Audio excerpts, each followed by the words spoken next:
Welcome to the first Brainerd Dispatch Sports Department podcast called Sideline View. I'm Mike Bialka, sports editor of the Dispatch.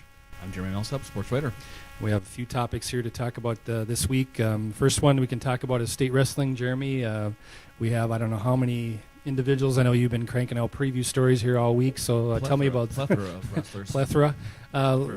Just tell me about some of the highlights that you've seen so far, and we've got two teams in there as well, Little Falls and Piers. So. Team wrestling starts Thursday. We have Little Falls going up against second-ranked Hastings. That'll be a tough battle for the Flyers, but it's their first time back in, I believe, 5 or 6 years, so they're happy to be back. Piers opens up their state Class 1A wrestling tournament with top-ranked Jackson County Central.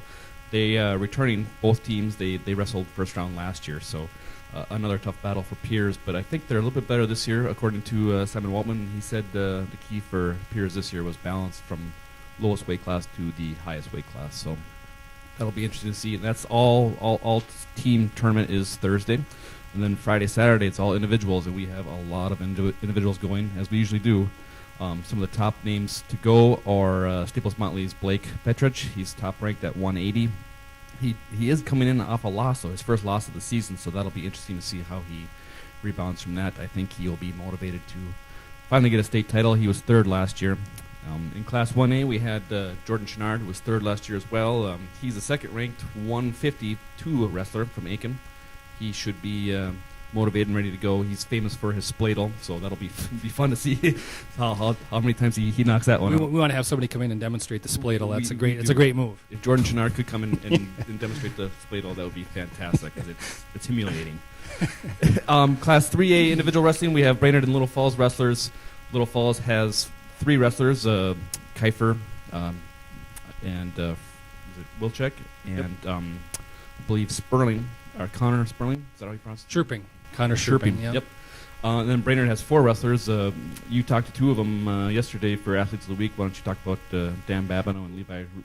Right, we have Dan Babineau and Levi Rubin are Athletes of the Week. They're 2 of the Brainerd 4 state qualifiers. The others are Jace Engelman and Casey Beaver, and Babineau and Rubin are going in as section champions, so they'll get they've got pretty good draws. I know one of them, and looking at the Athlete Week story, as somebody that has a losing record, so good chance to advance there.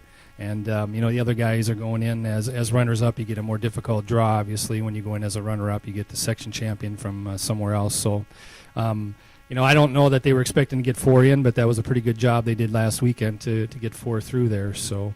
Anything else wrestling-wise that you can think of for the state meet? Obviously, it starts team stuff is Thursday. Friday, Saturday is the individuals. So, I'm guessing we have 2 state champions coming in back home to the area. So that's my guess. This area traditionally has always been strong in wrestling. We send probably more individuals in wrestling maybe than any other sport individually. So we'll see what happens here this weekend. One of the many other big things we have coming up this weekend, obviously, is a state swimming and diving meet. That starts on Thursday is diving prelims, Friday is the swimming prelims, and the finals and all events is on Saturday night. That's all at the U of M Aquatic Center.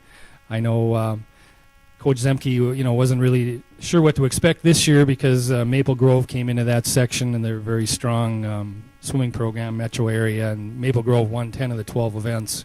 And then Brainerd was runner-up in almost every event. So I know qualifying 9 people out of there, he was really happy with that, and maybe even a little surprised that they got that many through, considering Maple Grove was coming in. But that actually kind of elevated everybody else with them coming in, several qualified by time standard. And I also want to thank Coach Zemke for blowing out my driveway today. That was really nice of him. So he knows how to get that good swimming coverage. So it must be a snow day in Brainerd. That works for me. Plus the Brainerd swimming team, they're pretty young. They're pretty much juniors, aren't they? Lots of underclassmen there, and they've been going strong here for a number of years in that sport, and I expect that's going to probably continue here too. So, did Zemke say anything about a possible medal or championship flight? Most of the guys are seated a ways back. I mean, there is one relay that it's seated, I believe, 9th, which is their highest seed. So he thought they have a pretty good shot to make the finals in that one, which is making the second day. So. That's kind of the way it looks for the swimmers. So everyone's talking about Brainerd boys hockey, though. What's going on with that game? Well, I know talking to Coach Archibald yesterday, he was talking about how, he'd like to play today if he could. He doesn't like to have another day, because everybody's kind of ready, set, ready to go for Wednesday. But now, you deal with it. Both teams have to deal with it, obviously. So they're, going up there. It's going to be a tough matchup. There's no question about that. Moorhead's ranked 10th in Class 2A, beat Brainerd twice in the regular season. Has beaten Brainerd, I think, the last 17 games that the teams have played. It's, but I just have a good feeling about Brainerd this year. I don't know. I think they're ready. They've got, Mitch McLean, Matt Polkamp, Aaron Rich are leading them in scoring, and I don't know how many people in the state are above those three. And getting really good goaltending from Jared Stearns. The defense is playing well. I think they have a good shot. It's neutral ice. So I don't know. We'll see. Brainerd's never been to the state tournament before. This would be the year to do it. They've got a lot of depth. Sophomores really contributing a lot, and some juniors and stuff. So I'm excited. We talk about every once in a while how many games we go to that, really there's not a lot of excitement going on. But I'm excited to go to see this because I've never covered Brainerd in a section final before. The first time they went back in the 90s, Pete Mose covered it for us. So.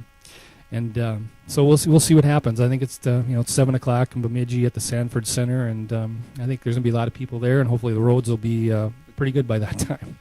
Yeah, well, you've seen a lot of Brainerd hockey. What's it going to take for them to finally get past Moorhead, though? I think it's a lot mental. Even Jim was saying when I talked to him yesterday that this time of the season it's 90% from the neck up, and they've got they haven't had a lot of success against them, and I guess you just go out and leave it all out there. That's all you can do. If it doesn't fall your way, that's the way it is. But it's just one of those things, where you just have difficulty beating a team for whatever reason. They've been so close so many times, and hopefully this is the time that they do that. It'd be great to go to state and cover them down there at the X next week. Absolutely. Another state tournament going on is the CLC Raider men's basketball team. It's not state anymore. It's regional, isn't it? Just a regional. It's an 8-team regional. They abandoned the state tournament in favor of just a regional. CLC is the number 1 seed out of the South Division. They've got Mesabi, which is the 4th seed in the North. If they take care of business in that one, they should for sure be in the semifinals.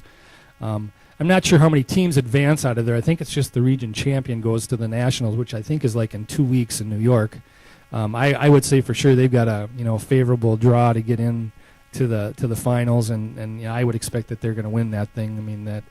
Jim's really had that program over there up for the last several years. They've been, they were ranked number 1 a good portion of this year, and so I think they have a really good shot to win that thing and then keep going on to New York. It'd be interesting to see.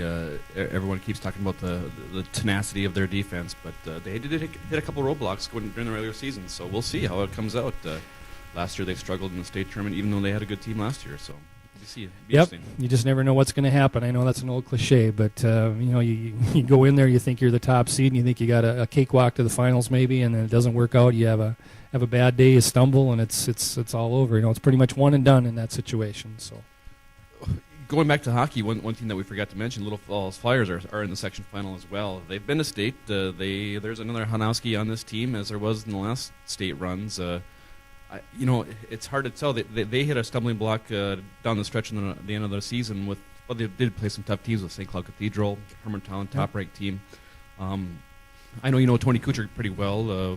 What do you see from the Little Falls Flyers in that section? I think they have a pretty good shot to advance as well. They've got Fergus Falls, I believe, is the 3rd seed. I don't remember for sure if those teams played in the regular season or not, but they've really been up here the last 3-4 years. Going back to Ben Hanowski, Jared Fessler, that group really started that. Michael Spurrow, that group started that, and this group here, like 3 years later after those guys have graduated, has really stepped it up. And I think it's just a favorable section for them. I think if they just play their game, they should come out of that. I would think. Losing to Hermantown, I think it was losing to Cathedral as well. Was that right? And I know they had a 3-game losing streak, I think, to end the regular season. But I think playing that caliber competition just makes you that much better for coming up here in the playoffs. So a busy weekend for the Dispatch Sports Department, state wrestling, state swimming, region college basketball, and the big section hockey games.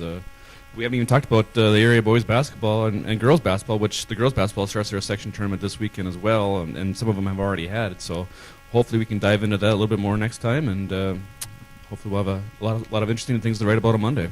Lots of preview stories coming up here in the next couple days, Thursday, Friday, and then lots of results coming up Sunday and Monday papers. So hopefully join the print edition or look up the print edition and watch us or see it online as well. And I guess we'll probably talk. Hopefully we hope to make this a weekly segment if we can. If you have anybody has any questions or suggestions, please feel free to email to sports@brainerddispatch.com, and we'll be happy to address it. Just hoping to make this as interesting and entertaining and fun as possible. So I guess that'll probably wrap it up for this week. So hopefully we'll talk to you next week. Thanks for joining us.